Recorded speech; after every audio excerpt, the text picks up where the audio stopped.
ପଲ୍ଲବୀ ଆଦର୍ଶକୁ କହିବେ, ଜଣା ନାହିଁ ଆଦର୍ଶ, କାହିଁକି କେଜାଣି କିଛି ବି ଠିକ୍ ଲାଗୁନି।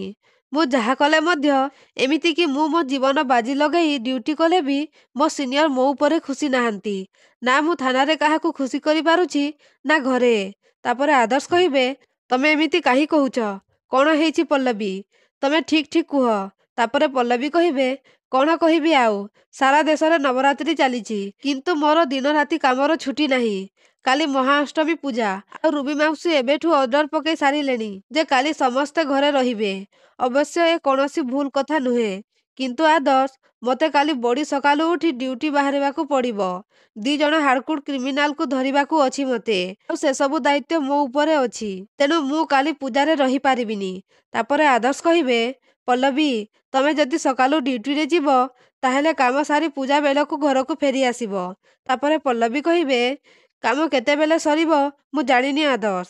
କାଲି ମୁଁ କ୍ରିମିନାଲମାନଙ୍କୁ ଧରିବା ପାଇଁ ପୁରା ଜାଲ ବିଛେଇ ସାରିଛି ଆଦର୍ଶ। ଆଉ କାଲି ଯଦି ମୋ ପ୍ଲାନ୍ କାମ ନ କରିବ, ତାହେଲେ କାଲି ହୁଏତ ମୋତେ ରେଜିଗ୍ନେସନ୍ ଦେବାକୁ ପଡ଼ିବ।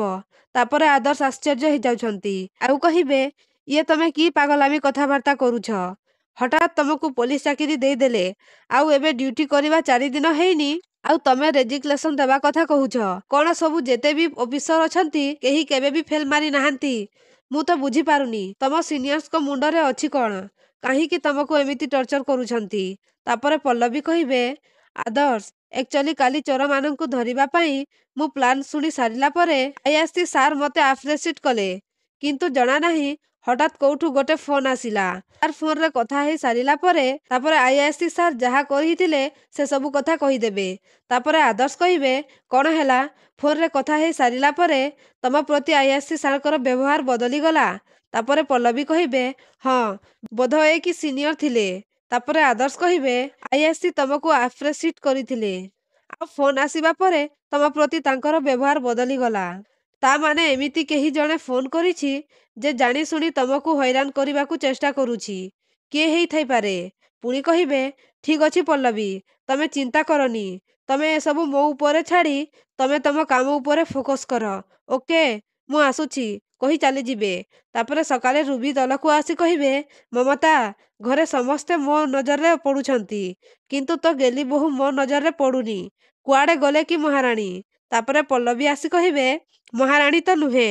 ପୁଣି ପାଖକୁ ଆସି କହିବେ, କିନ୍ତୁ ସାନମାଙ୍କ ଗେଲି ବୋହୂ ଜଣେ ପୋଲିସ ଅଫିସର ନିଶ୍ଚୟ, ଆଉ ଏବେ ସେ ଡ୍ୟୁଟିରେ ବାହାରିଛି।